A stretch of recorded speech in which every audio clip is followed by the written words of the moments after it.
We are going to be using a whip stitch to complete our sculptures today.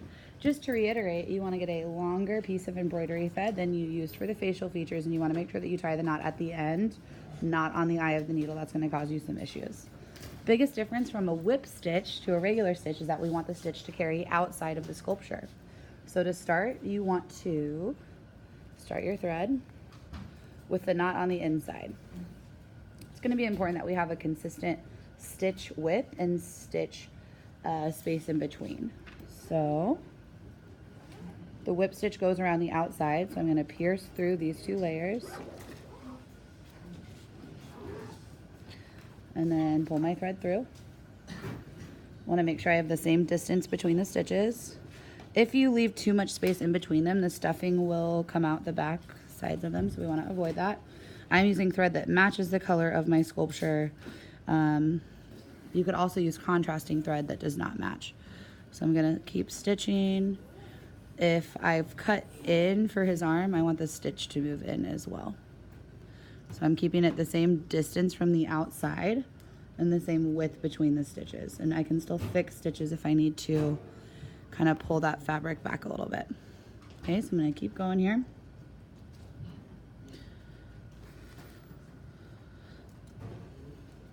In order to stuff it, I need to make sure that I leave one side open.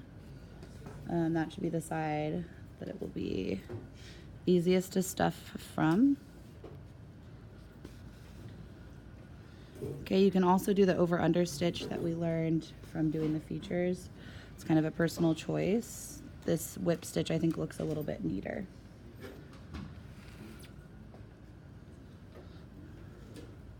So I'm just making sure they're equally spaced. Now, this is something that I've seen happen for a lot of people is we get a little knot on the back side. Just need to lightly try to tug at that string to get the knot to come out. Okay, and I'm rotating my piece, continuing to stitch it up.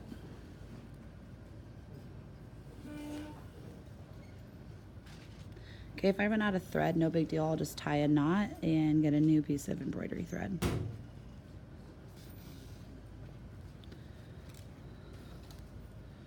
Okay, you also want to make sure that you just have a single layer of the thread. Some of us were having double layers, which means that the tail piece wasn't pulled out far enough. So that's something that we need to work on as well.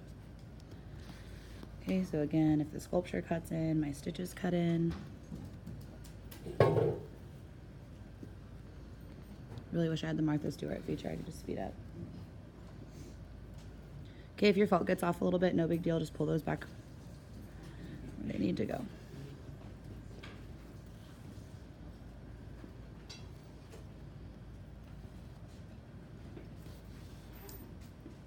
Notice how the stitch is going around.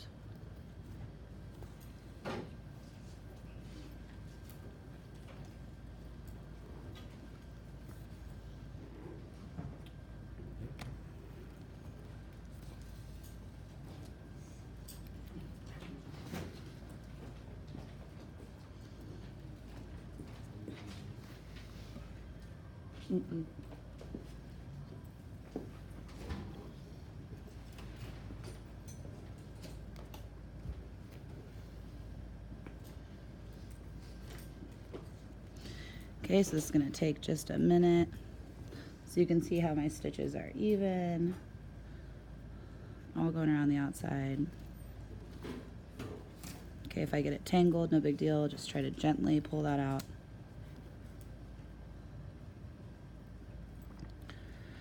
If my felt gets off a little bit, I'm just adjusting it. Once I get this stuffed, the stitches will be less difficult to notice.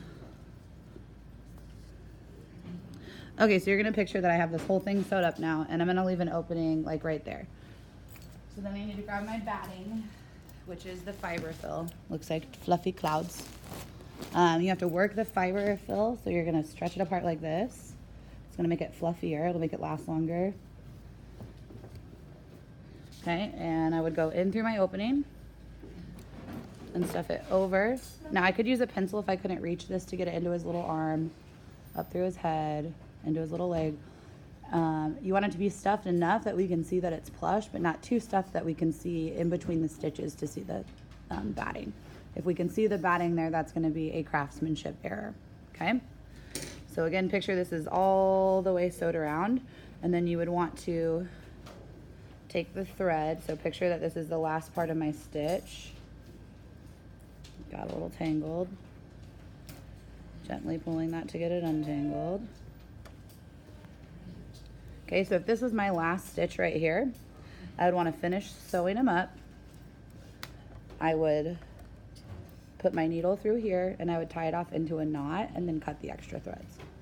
Okay, you got it.